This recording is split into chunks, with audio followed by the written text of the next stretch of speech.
Hello everyone, welcome to PrimeTech Automotive YouTube channel. Today I'm going to perform a front brake pads and rotors replacement on a Mitsubishi Lancer 2015. So it's pretty much similar procedure for most of the front wheel drive cars as well as some other all wheel drive cars. So first I remove the front tire. So I'm just going to show only the front right hand side. It's pretty much similar procedure for the left hand as well. So easy accessing to the caliper. I just turn the steering wheel to the right side. And now, this caliper has two components, which is the front top part called floating caliper and the bottom part called fixed caliper. So I'm going to use those words. So I remove the 14 mil bolt and secure the floating caliper, the top half of the caliper, without stretching the brake hose, and then remove the brake pads. So the reason I'm replacing this, the disc reached minimum thickness, so I can't be machined. Then now I'm just removing 17 mil bolts and remove the back part of the caliper. So if you are replacing disc, so you can tap it to the rotors, but if you are reusing or machining disc, don't ever tap it to the rotor disc because it's going to damage your surface of the disc.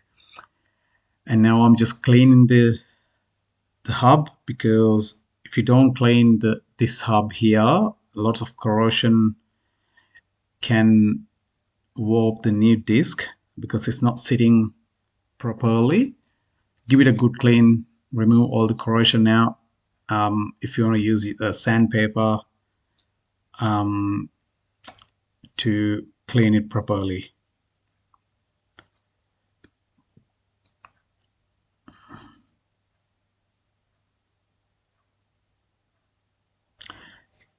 So I'm going to show like easy steps of doing this by after watching this video, so you can perform your own brake pad replacement on your car, but make sure you use proper tools. This is just a demonstration and education purpose only.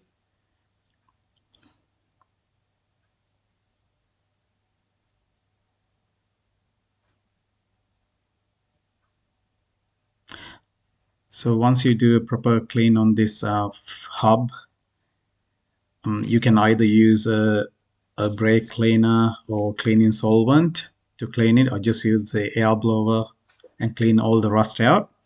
So the next step, I've just installed the new rotor disc,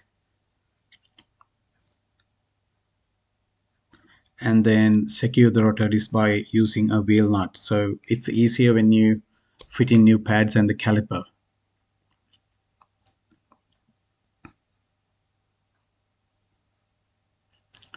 So my next step to replace the caliper brake pad holding clips and clean the caliper where the brake pad's sitting. This caliper is open to air, been running for a long time. Rust can build up, and mud, dust, water ingress. So by cleaning this area, you will have a good brake performance. You can prevent from noises, no vibrations, sort of thing. So give it a good clean on the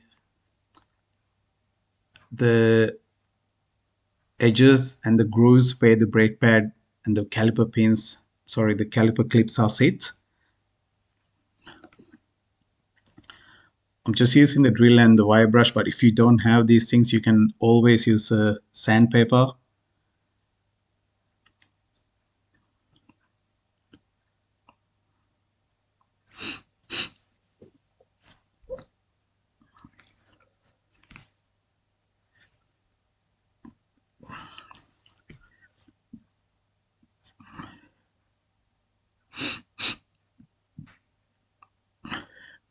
So by doing these things, this cleaning properly, the outcome of the job will be perfect. I'm just cleaning out all the unwanted dust and rust which I cleaned previously.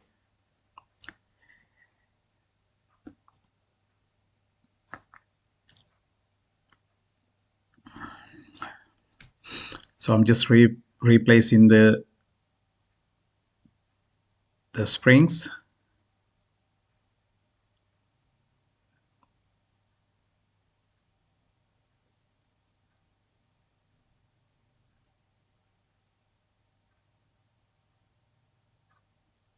So I use on this car Brembo brake pads. The reason I like Brembo brake pads, you will get all the wearing indicators, caliper clips, springs, comes with one pack. You don't need to buy them separate, so that's a good thing.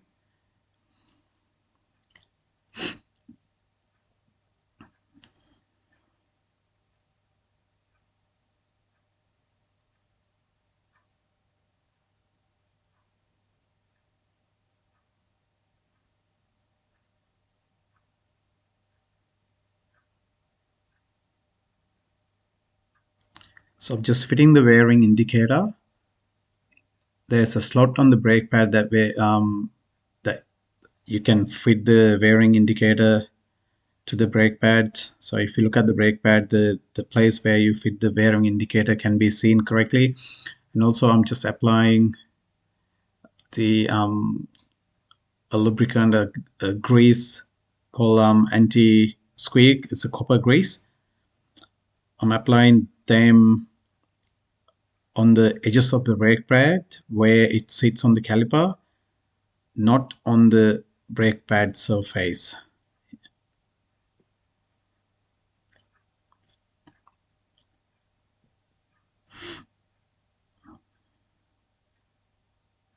That's where you can see where the grease applied.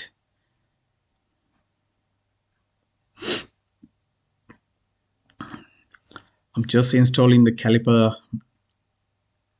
to the knuckle now.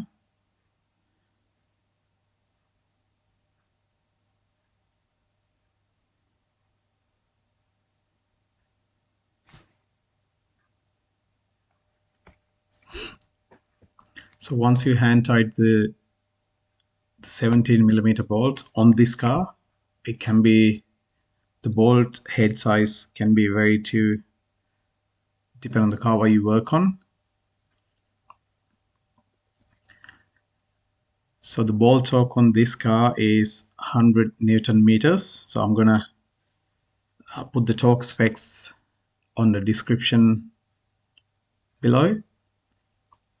So the 17mm, so the main caliper bolt to the knuckle hub is 17mm head, which is 100 Newton meter. And once you do the proper torque specs, insert the brake pads properly into the brake pad carrier, the caliper.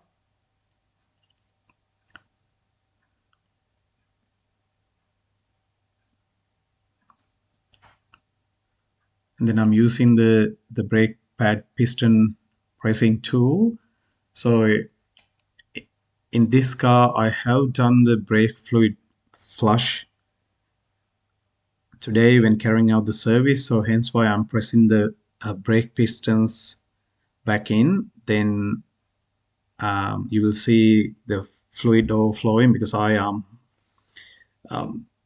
reduced some brake fluid from the reservoir tank, but there are some excessive amount. So as someone can say, you're pushing the old brake fluid back into the reservoir, but that's why I mentioned earlier, in this car, I have done the brake fluid flush before, so the fresh brake fluid in it. Of course, you can do another way. You can loosen the brake caliper nipple and drain the brake fluid through the nipple when you're pressing the pistons back. Just apply some rubber grease onto the caliper pins, making sure they are not seized. and slide easily in and out. These checks are very important when you're carrying out the brake repair. So the job is pretty much done, guys. I'm just gonna fit the floating caliper bolt back in and torque properly.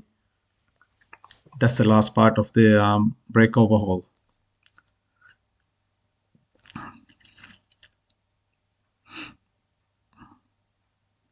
Same way, I'm applying just the lubricant grease to the caliper pin.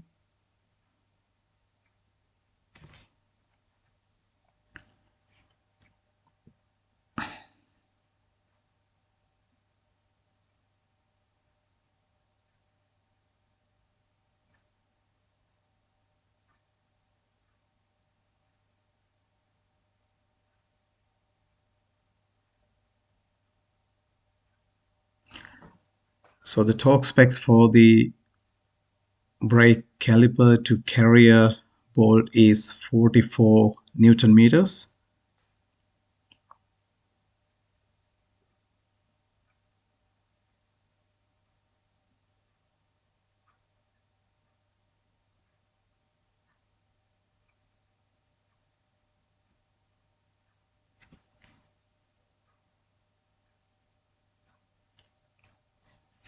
So once you torque this, the brake job is pretty much done, guys. So it's easy if you do the job properly.